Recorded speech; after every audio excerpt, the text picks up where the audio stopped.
los familiares de las personas adictas se enojan con ellos. No es de que los odies, pero es como desprecias lo que están haciendo. Yo generé mucho resentimiento porque mi mamá el único medio que encontraba para ayudarme era internarme. Entonces mi reclamo era: mamá, ¿por qué nunca hablaste conmigo?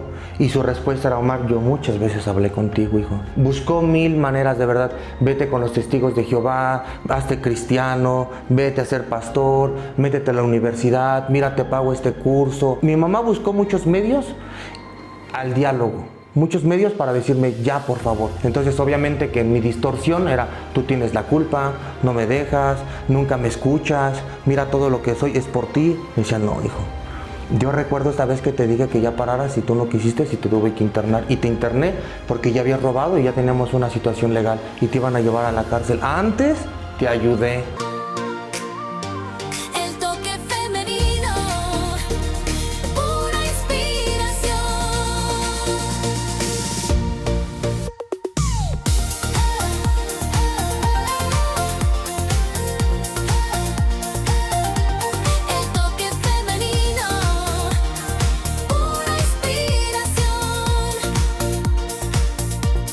Mis queridos del amor, yo soy Ana Yancy Moreno y les doy la bienvenida al Toque Femenino. En esta ocasión tenemos a un invitado especial. Él es Omar Ramos, el psicólogo de las adicciones, que nos va a platicar sobre su historia, que nos va a enseñar cómo se puede salir de cualquier adicción siempre y cuando tengamos las ganas, la guía y sobre todo una gran red de apoyo. Así que también les recuerdo que hay que suscribirse, hay que darle like y hay que compartirlo para que esta información llegue a todos lados. Yo soy Ana Yancy Moreno y ¿saben qué? ¡Comenzamos!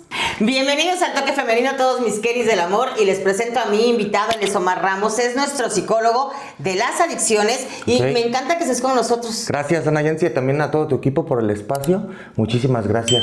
Oye, vamos a platicar sobre lo que son las adicciones, porque yo creo que esto puede ser pues una herramienta muy importante que pueden utilizar los papás, los abuelos, los profesores, para poder detectar qué es lo que está sucediendo cuando, en el caso de pues alguna persona cercana, algún joven, está entrando a este mundo de las adicciones, sin dejar de hablar también sobre la prevención, que eso es, pues yo creo, lo básico. Fíjate, hace algunos meses platicábamos un equipo de centros de tratamiento que si tal vez existe esta parte preventiva, nosotros que estamos pues realmente liderando este tipo de espacios y que sabemos bien el conflicto y la enfermedad, creemos que ya no hay nada preventivo. Ya cuando un paciente consume, el primer momento, y si lo atrapa la adicción, ya tenemos que hacer una intervención.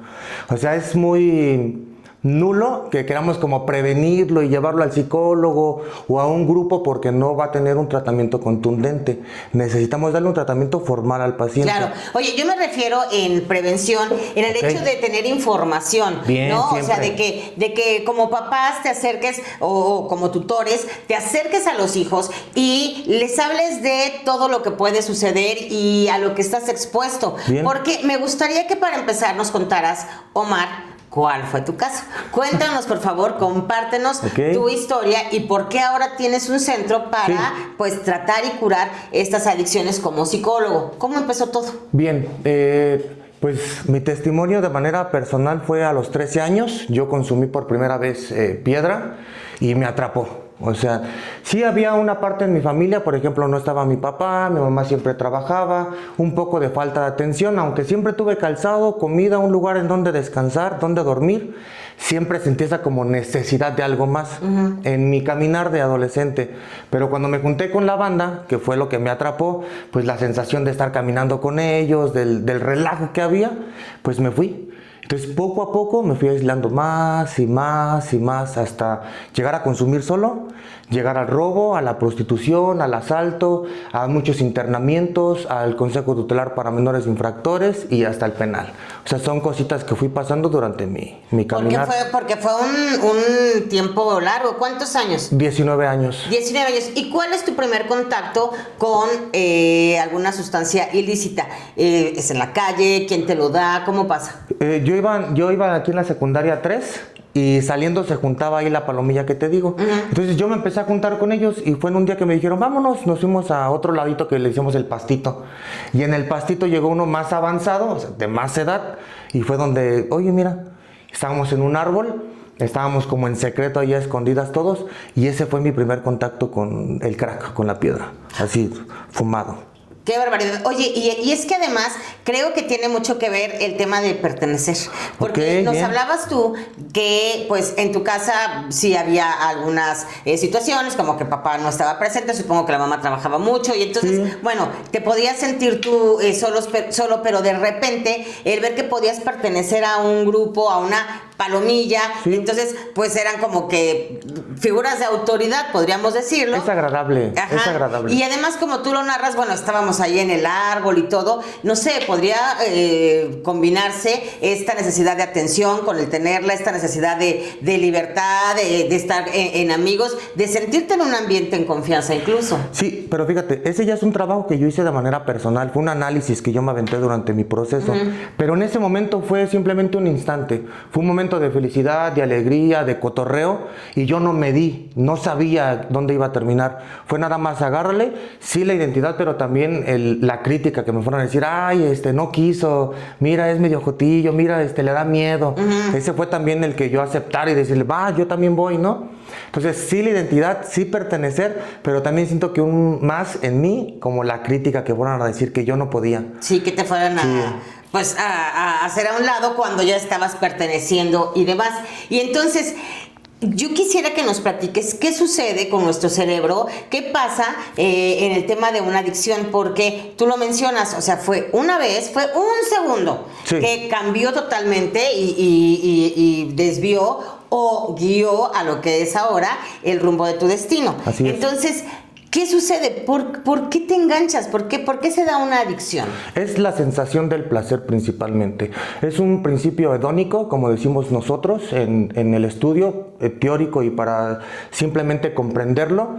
En mi cerebro funcionó algo que detectó ese placer y que quiso más.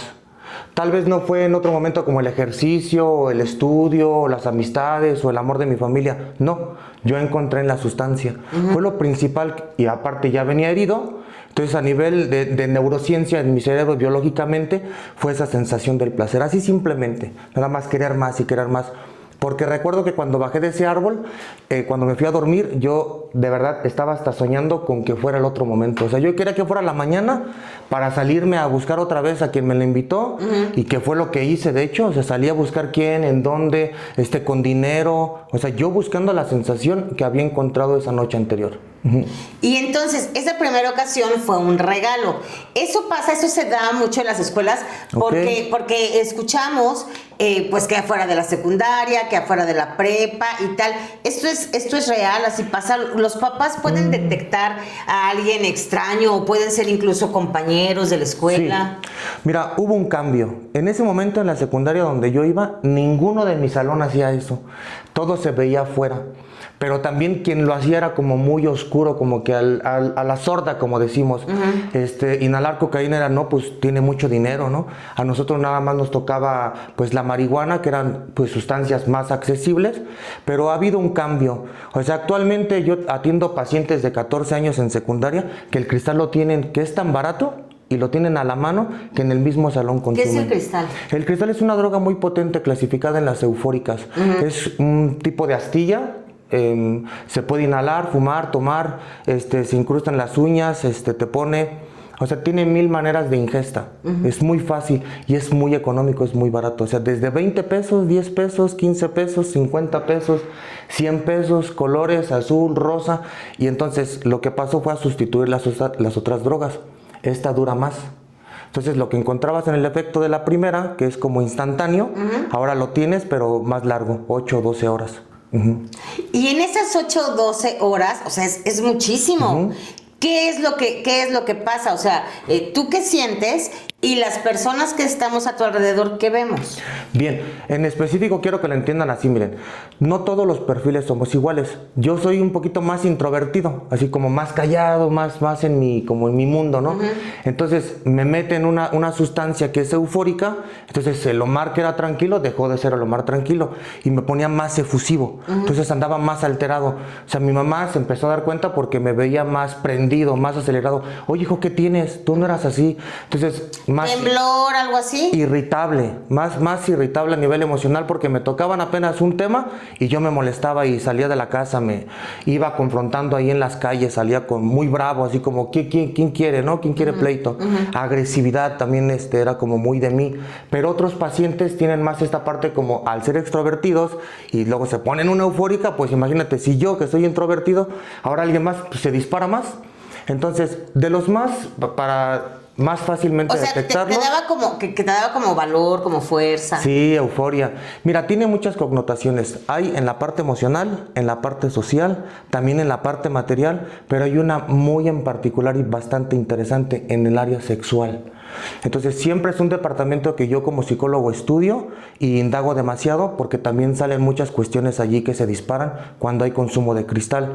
En la parte del líbido, en la parte biológica del hombre, pero también en la mujer. Hay algunas diferencias, sí, pero en el hombre es más como el semental, el sentirse con más poder, con más potencia. De hecho, hay también una práctica que es muy recurrente en los pacientes, sodomía. Entonces, vuelvo al principio hedónico. Como hay mucho placer y el placer, digamos, promedio, que es el que se conoce con la reproducción, deja de serlo, pues se busca otro tipo de placer. Entonces no nada más es el que en ese momento sientas como un éxtasis o una euforia, sino que en diferentes áreas Claro. va como sublimando Sí. las emociones, las sensaciones. Se pronuncia más, te digo, también es un proceso, no todos somos iguales. En algunos se pronuncia más un área, se disminuye otra, se acelera otra, vemos más marcado otra parte. O sea, es todo un cóctel, es todo, decimos nosotros, un enigma desconcertante. Claro, y lo que a veces parece pues difícil de entender es cómo los papás, las personas cercanas no se dan cuenta rápido, dejan No. que avance, que pase el tiempo y como tú dices, o sea, pues en tu caso fue primer contacto y a partir de ese momento ya había un enganche. Pero ¿cuánto tiempo pasó para que tus papás se dieran cuenta, tu mamá, tus familiares? 2 años. Yo empecé a los 13 y a los 15 fue mi primera intervención. Cuando ya mi mamá se dio cuenta, mis hermanas, fue a los 15 años. O sea, duré 2 años consumiendo como si nada, a escondidas, obviamente. ¿Diario? Sí, claro, diario. Hay algo que se llama tolerancia. Entonces, lo que al principio me ponía o lograba tener como el placer que buscaba. Poner es llegar al... Sí, poner es como un término que se utiliza. Ando puesto, me puso. Pues andar loco, andar en sustancia. Entonces, lo que al principio me ponía bien es como, por ejemplo, para que lo entiendan, ¿no? Pues al principio uno con una caguama me ponía 2, 3 chiles, como me gusta. Pero ahora esa caguama ya no es suficiente, ahora necesito 2 o necesito 3. Igual pasa también con Todo te cualquier va pidiendo sustancia. más, genera más. tolerancia. Entonces, pues obviamente empezó a crecer más mi consumo, mi cuerpo se empezó a deteriorar más, mis ojos empezaron a asumir. ¿Cuáles fueron tus cambios físicos? Pues los ojos se me empezaron a sumir, la piel se acartona más por la exposición al sol, pues ando de pata de perro, como decimos en la calle. También un poquito mis pensamientos y cuando hablaba. Entonces se me notaba mucho, por ejemplo, mi discurso, ¿Lento? pues aletargado con la marihuana, por ejemplo, más efusivo con drogas aceleradoras como la cocaína, el cristal, más aletargado también con el PVC, por ejemplo, que también lo consumí bastantes años. Entonces el olor, mi cuerpo, y pues no trabajaba, no estudiaba, ahí en la casa, me salía, regresaba y me veían en mal estado. Por supuesto que fue una alerta muy básica que vio mi mamá y me dijo, oye, ya andas, estás mal. O sea, dejaste la escuela. Sí, tenía problemas en la escuela, tenía problemas también legales por andar, de repente que la patrulla me encontraba ahí con la banda, o me encontraban en mal estado, me revisaban, terminaba en los separos. En la escuela ya pues era el foco, él vende, él tiene, con él vayan. Entonces pues obviamente se empezaba ya a regar pues lo que es la verdad. Entonces llegaban a oídos de mi mamá, igual entre vecinos también, las vecinas le decían, oiga, su hijo se está juntando con fulano, con fulana. O sea, yo empecé a marcarme, yo empecé a exponerme de una manera más... Mi mamá se dio cuenta. Ya la gente podía identificarlo. No hay conciencia, o sea, no hay conciencia, y mientras estás, o yo cuando estaba en ese momento y en ese estado, yo no miraba quién me veía bien, quién me veía mal, no me importaba nada de eso. Oye, pero tu día a día, o sea, tú comías a tus horas, dormías, porque me cuentas que ibas a la escuela y para ir a la escuela ya te tenían identificado. Entonces, para ir a la escuela necesitas tener como cierta rutina, disciplina y demás. o ibas un día sí, muchos no. ¿Qué pasaba ahí? Al principio sí. O sea, al principio sí obviamente tenía yo también que esconder que estaba haciendo algo malo, ¿no? Pero ya llegó un momento donde pues dejé de asistir a la escuela. O sea, en la prepa, por ejemplo, me corrieron. Ahí salió un hecho, ¿no? Hubo droga, encontraron a alguien drogado, ¿quién te la dio? Salió pues que yo era el protagonista de esa novela. Me corrieron, me suspendieron, me internaron. Entonces empecé a dejar las áreas básicas sociales, la escuela, el trabajo, mi familia, me la pasaba mucho tiempo en la calle. Fue como me fui perdiendo a mí mismo, o sea, me fui abandonando a mí mismo, que ya pues mi mamá lo único que recurría era internarme, me volvió a ver mal, internarme, porque también me exponía a muchos peligros. O sea, aunque pareciera como muy bonito esta sensación de placer, había veces que tenía que exponerme hasta sexualmente, en delitos también. Porque al final de cuentas cuesta, o sea, claro, tenías que tener dinero para poder comprar, para poder consumir, y entonces una forma era pues también vender, no sé, también quizá tomar dinero de tu mamá, de tu robar, familia. por supuesto, asaltar también, buscar la manera, ser ladino como mi madre me decía, eres muy ladino, engatusar a la gente, mira, te vendo este teléfono, vender mis propias cosas, mis pantalones, mis playeras, mis cosas personales. Pero es el ¿no? cuento de nunca acabar y de ir como cavando más. El vacío ahí estaba siempre. Un hoyo, ajá. El vacío siempre estuvo allí. Oye, espera, es que yo creo que todos hemos escuchado leyendas urbanas, mitos, realidades acerca de las granjas o de los anexos, de la manera, de las formas que tienen para, pues, guiar a los adictos a que dejen esta adicción, pero cuando nos dicen que hay golpes y que hay tanta cosa, no sé si eso realmente ayuda, si es cierto para empezar. Pues muchos de los mitos que se escuchan sí son verdad. O sea, también pasó lo mismo, ¿no? En algún tiempo, por ejemplo, la primera vez que me tocó a mí a los 15 años, que fue ya, pues hace más de 15 años mi primer internamiento, por supuesto que había todas esas prácticas y mitos que tal vez hasta la gente pues desconoce, al menos que tengan a alguien cercano, ¿no? Claro. Que el café hirviendo con el chile, que la domadora, hincados, el bote de 20 litros, los cristos, por ejemplo, eran métodos o son métodos que se utilizaban para disciplinar, por supuesto. Pero es como tortura. Sí, pero mira, o sea, también yo fui el responsable de meterme ahí, ¿me explico? Quien se expone a meterse a un lugar ahí o que hace que su familia lo meta ahí, es el responsable, ¿no?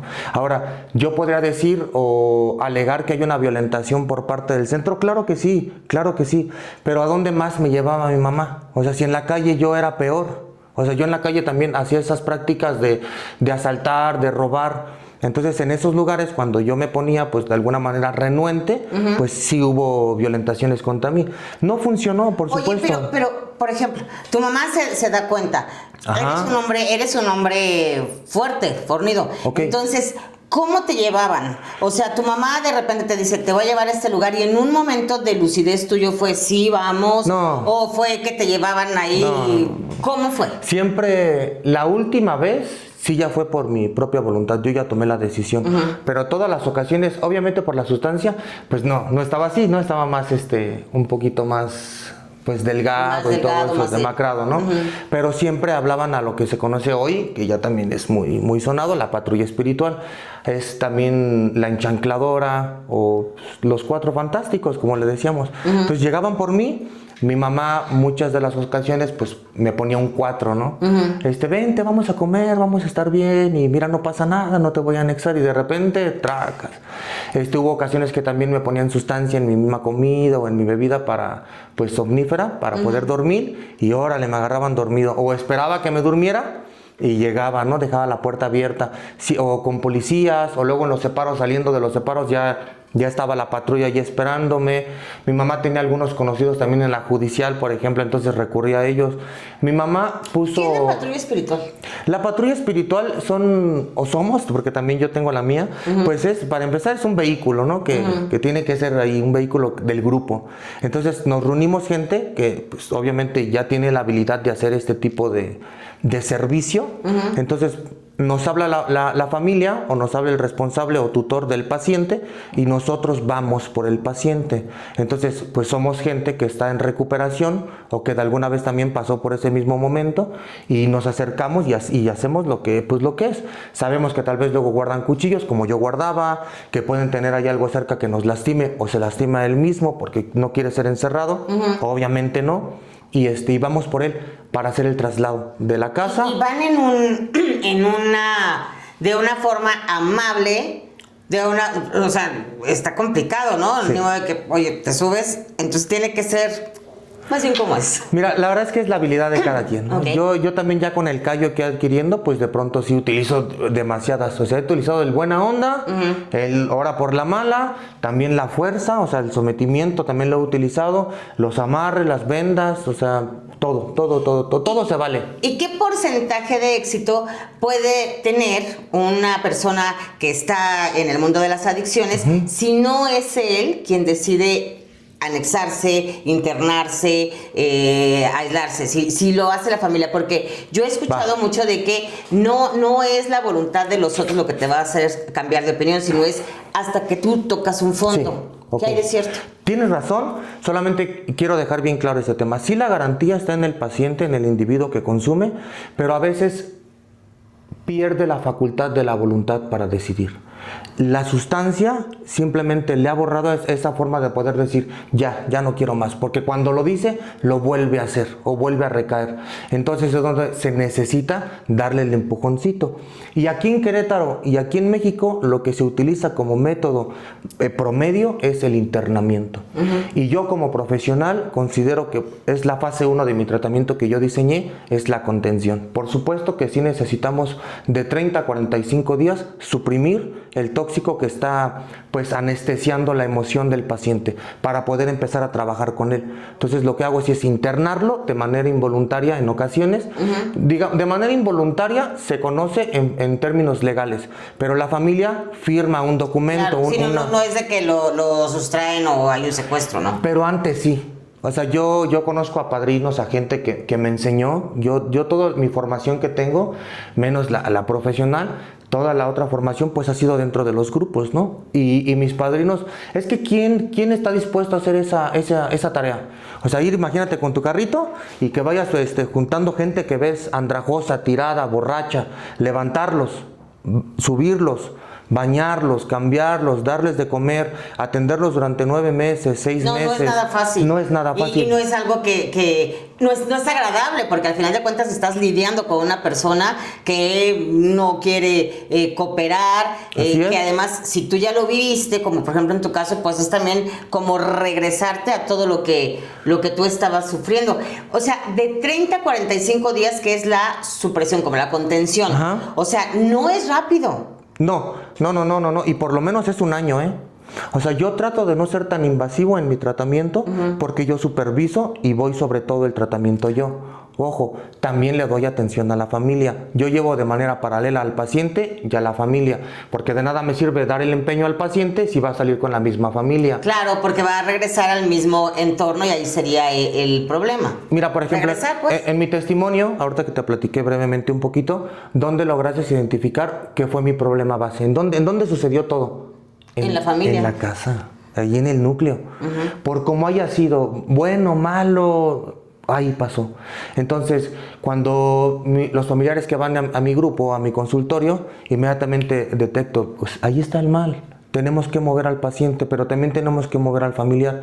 Cuando yo decidí cambiar a Nayansi, fue cuando mi mamá empezó a ir a un grupo, se empezó a informar, empezó a saber más de esta enfermedad, de este conflicto que yo tengo. Pero tú te sentiste en ese momento también como más cobijado, ¿no? Más como una empatía. Okay. Porque, a ver, ¿qué pasa, Omar? Los familiares de las personas adictas se enojan con ellos, o sea, es como, o sea, los desprecias y es como, digo, no es de que los odies, pero es como desprecias lo que están haciendo, no Mira, es empático. Claro, yo generé mucho resentimiento porque mi mamá el único medio que encontraba para ayudarme era internarme. Entonces mi reclamo era, mamá, ¿por qué nunca hablaste conmigo? Y su respuesta era, Omar, yo muchas veces hablé contigo, hijo. Te dije, por favor, mira, estudia. Buscó 1000 maneras, de verdad. Vete con los testigos de Jehová, hazte cristiano, vete a ser pastor, métete a la universidad, mira, te pago este curso, oye, vete a la pastelería, aprende a hacer pan. O sea, mi mamá buscó muchos medios al diálogo. Muchos medios para decirme, ya, por favor. Yo fui el irresponsable que volví a caer. Entonces, obviamente que en mi distorsión era, tú tienes la culpa, no me dejas, no pudiste retener un hombre, nunca me escuchas, mira todo lo que soy, es por ti. Entonces, cuando yo empezaba a atacar a mi madre, pero mi madre ya con grupo, con información, me decía, no, hijo. Yo recuerdo esta vez que te dije que ya pararas y tú no quisiste y te tuve que internar. Y te interné porque ya habías robado y ya teníamos una situación legal y te iban a llevar a la cárcel. Antes te ayudé. Entonces, ya obviamente que todo lo que yo, el argumento, porque era muy sólido que yo tenía, mi mamá me lo rompía con la verdad. Entonces, creo que eso fue el principio de que yo empecé a cambiar. Y aún así todavía estaba negado. ¿Cómo vas a un grupo? Te están engañando. Esto no es así. No, yo lo que necesito es esto, mamá. Tú estás mal. ¿Qué pensabas que necesitabas? Yo pensaba que necesitaba primero estar en la casa nada más ahí a mi momento, porque yo pensaba que controlaba la sustancia. Yo lo que quería era que mi mamá me dejara hacer como mis cosas, pero siempre mi mamá, pues obviamente con la incertidumbre, con la preocupación y con el miedo, con la angustia, desde que su hijo, pues imagínate, obviamente cuando salía yo de la casa, pues yo nada más volteaba y ya veía a mamá ya asomada, ¿no? Y yo me enojaba. ¿A dónde? Pues ¿qué? ¿Por qué me sigues? Ya estoy grande. Dice, pues sí estás grande, pero sigues viviendo en mi casa.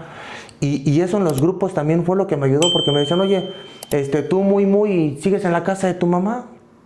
O sea, muy barrio, muy de todo, muy ratero y te refugias en la casa de tu mamá. Chillas en el anexo, te enojas por 30 días, desertas del tratamiento, pues no que muy bonito, no que en las noches andabas ahí con la sustancia y ¿qué pasó? Entonces era donde yo chocaba y decía, ¡ay, es verdad! O sea, tú salías de un anexo de estar 30, 40 días. No, ese es mi tratamiento. Ese es el tuyo. Sí. No, actualmente ahorita todos son la mínima 6 meses a 8 meses. Hay gente que hasta interna 1 año, ¿eh? Y cuando a mí me tocó eran de 3 meses, 4 meses, 5 meses. La familia manda. Ellos son los que dicen ya puedes salir. ¿Y salías y luego al cuánto tiempo recaías? Pues 4 días, 1 mes, saliendo luego al primer día. O sea, era muy claro, ¿y sabes? Porque regresaba a la casa.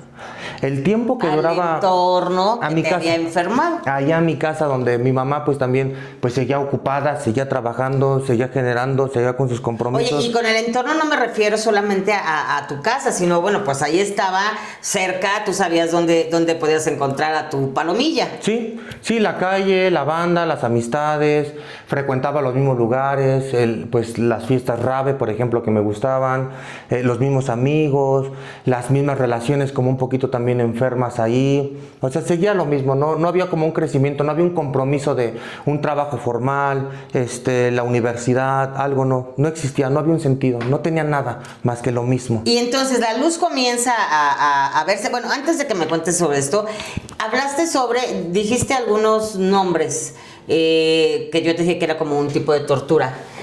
Ah, ok. La domadora, ¿eso? Sí, cuéntanos cómo son los que se puedan contar.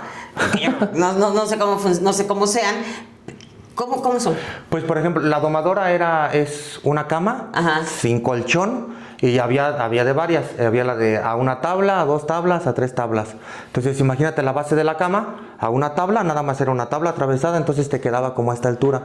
Y la domadora era, pues, te domaba, era con amarres. Uh-huh. Había unas ya especiales con como grilletes, uh-huh, pero otras eran hechizas fabricadas en los mismos grupos. Entonces, era tal vez unos pedazos de cobija y al final te hacían una argollita y cuando jalabas se tensaba el nudo. Entonces, amarrado a 4 puntos sobre 1 tabla, ajá, o 2 tablas o 3 tablas, con pañal, porque te dejaban bastante tiempo.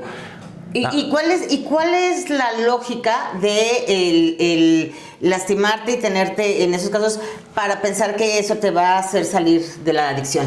Mira, si nos tratamos como de meter ese tema, no hay. La verdad es que no hay.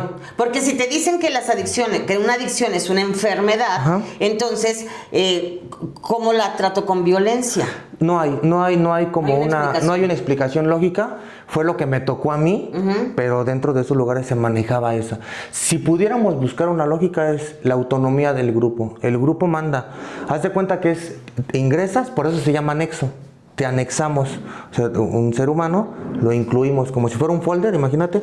Vamos a anexar el documento y tras. Entonces eso de ahí viene el anexo. El anexo. Ajá. Entonces te meten. Entonces cuando entras a otro micromundo de jerarquía, donde pues el que manda más es el que tiene más tiempo y es el que ya pasó lo que tú pasaste, y el que tiene más años sin consumir es el que trae la experiencia y es el que te va a decir cómo hacer las cosas. Y primero lo que se busca es, o sea, como que bajar tu ego a todo. Sí, claro, porque carteras y títulos se quedan colgadas en el poste de la esquina, ¿eh? O sea, ahí no importa, ahí estás entre médicos, entre doctores, entre abogados, entre asaltantes, entre violadores, todo ahí reunido, ahí estamos juntos y tomamos del mismo café y la misma sopa y las mismas verduras, todo en la misma silla, las mismas camas, el mismo cuarto, el mismo baño.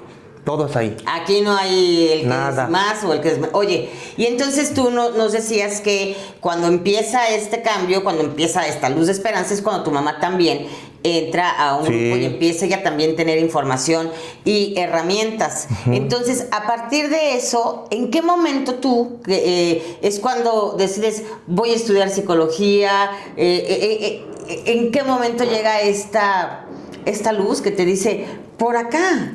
Bien. Dentro de los anexos, con todo este trato que había, yo decidí, o sea, yo vi y yo dije, yo quiero ser un profesional que trate de manera profesional las adicciones.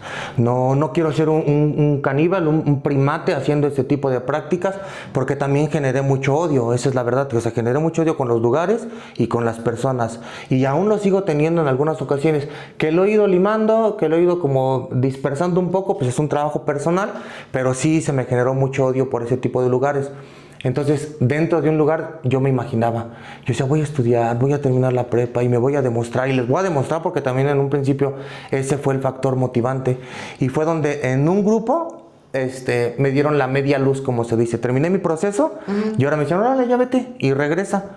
Entonces yo podía decidir salir a trabajar y decidí salir a terminar mi preparatoria. Entonces salía, me iba a la preparatoria y me regresaba. Y así salía y me regresaba, salía y me regresaba. Hasta que me entregan mi certificado de la prepa. Y luego... ¿Cuánto tiempo fue eso? Fueron como 4 meses ahí de media luz, pero me aventé casi los 4 años porque después de la prepa empecé con la universidad.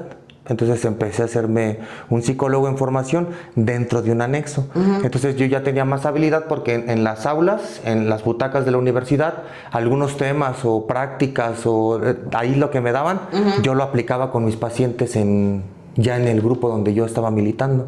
El grupo me daba la oportunidad, yo era miembro del grupo, era parte del grupo, entonces me daban la puerta abierta, ya tenía un posicionamiento dentro del grupo, entonces yo entraba como si fuera a mi casa y pásame y soy el psicólogo en formación, y ya empecé a hacer mis primeros pininos dentro de ese grupo. ¿Y qué crees? Termino mi carrera y vuelvo a recaer. No me digas. Vuelvo a recaer y duré 5 años como en ese proceso que también estuvo.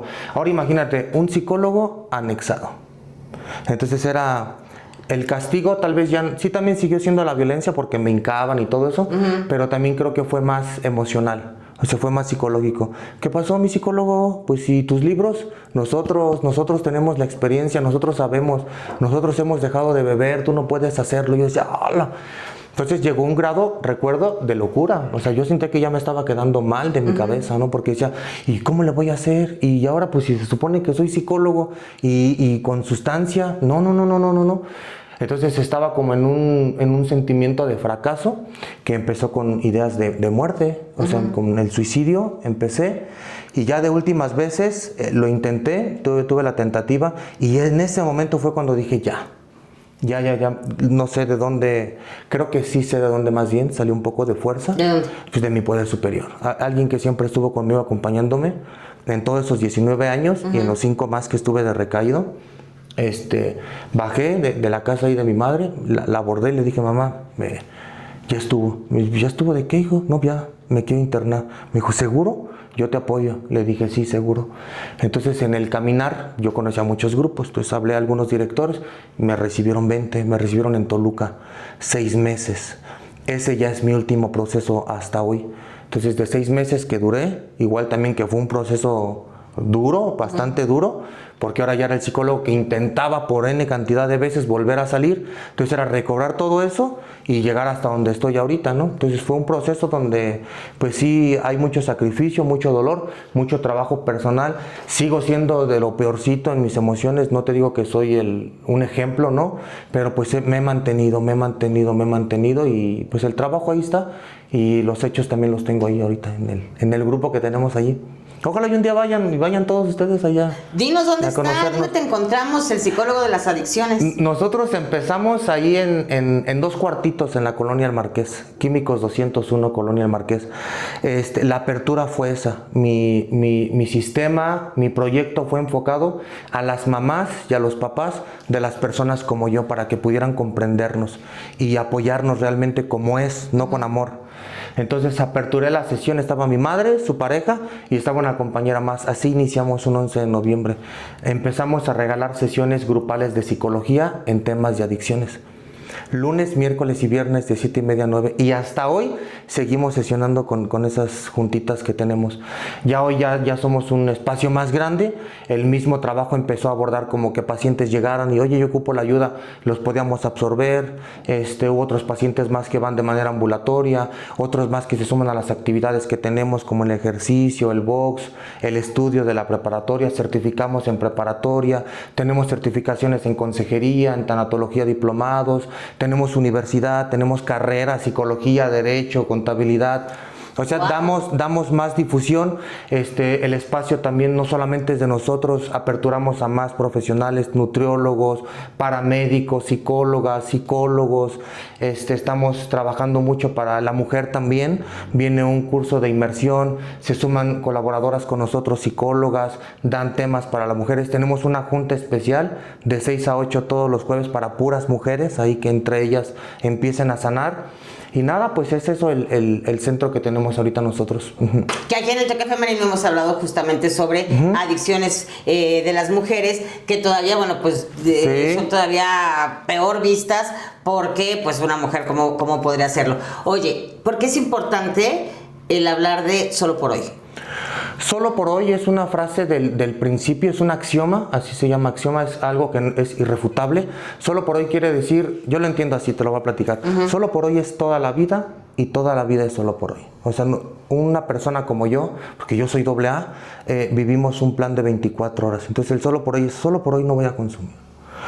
Obviamente, te voy a ser sincero, la obsesión ha desaparecido, como ya no la tengo como antes, pero lo utilizo, por ejemplo, solo por hoy no voy a contestar mal, solo por hoy voy a aceptar lo que me dicen, solo por hoy no tengo la razón, solo por hoy alguien más me tiene que tolerar, pero yo también tengo que tolerarlo, ¿no? Solo por hoy respeto, solo por hoy amo, solo por hoy me cuido, solo por hoy voy y hago ejercicio, solo por hoy voy y cuido a mis pacientes. O sea, solo por hoy es una frase que te ayuda para mantenerte en este día anclado. Es un candado, es un seguro. Es algo que te puede llevar como portador del mensaje, pero también que el mensaje te llegue a ti. El más importante soy yo. O sea, yo hoy aquí hago la inversión para mí. El mensaje no, sí quiero que llegue un poquito más, pero el mensaje es para mí también, que siga asistiendo a mi junta, que yo al rato vaya a mi junta y pues son gratis, pues yo voy y me siento ahí, yo doy las sesiones ahí, mi equipo, yo estoy ahí sentado, yo estoy en el tratamiento, yo lo consumo, el tratamiento que yo ofrezco y que yo diseñé, yo mismo lo consumo. Pues padrísimo, Omar, de verdad, muchísimas felicidades, porque sabes que en este momento, en cualquier momento que llegue la información a un hogar, a una mamá, a un papá, a una persona que está a punto de entrar a este mundo de las adicciones o que está inmerso en él, pues a partir de este momento yo creo que les hace un mensaje de mucha esperanza y además un mensaje pues muy valioso y muy valiente, porque no todas las personas somos capaces de reconocer las situaciones pues en las que nos hemos visto en nuestro momento más humilde, humillante, triste, Y tú vienes y nos lo compartes. Muchas gracias. Sí, no, nuevamente gracias a ustedes, a su equipo, y sí, están todos invitados al espacio. Quien tenga la necesidad, también este mensaje es para la gente que está consumiendo. Si realmente quiere parar de consumir, pues asistan al grupo.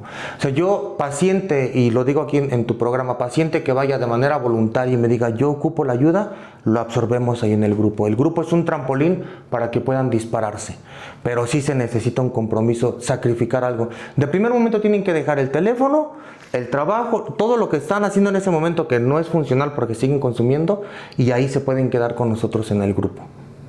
Pues ahí está la información, también aparece los datos en pantalla. Muchísimas gracias. Gracias, muchas Omar. gracias, Te esperamos por acá en una siguiente emisión de El Toque Bien. Femenino. A ustedes también muchísimas gracias. Nos vemos en un próximo episodio.